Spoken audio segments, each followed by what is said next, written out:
কুমিল্লার চৌদ্দগ্রাম উপজেলার আলকরা ইউনিয়নের লক্ষ্মীপুর গ্রামে পানিতে ডুবে মারা গেছে ৩ বছরের শিশু আরোয়া।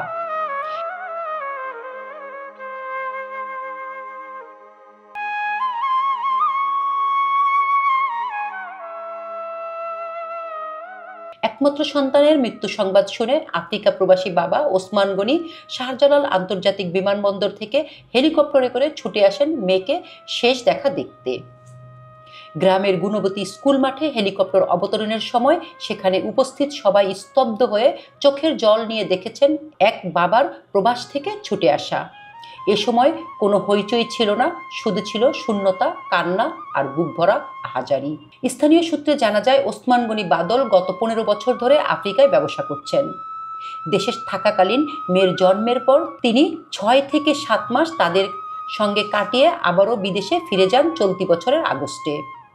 বৃহস্পতিবার দুপুরে বাড়ির সামনের পুকুরে পড়ে যায় আরোয়া। পরিবারের সদস্যরা উদ্ধার করে হাসপাতালে নিলে চিকিৎসক তাকে মৃত ঘোষণা করে। একমাত্র সন্তানের মৃত্যু সংবাদ পেয়ে প্রবাসী বাবা ওসমান গনি বৃহস্পতিবার রাতের ফ্লাইটে ঢাকায় আসেন এবং শুক্রবার সকালে হেলিকপ্টারে নিজ গ্রামে পৌঁছান। মেয়ের জানাজায় অংশ নিয়ে নিজ হাতে দাফন সম্পন্ন করেন তিনি। এ সময় এলাকায় নেমে আসে শোকের ছায়া।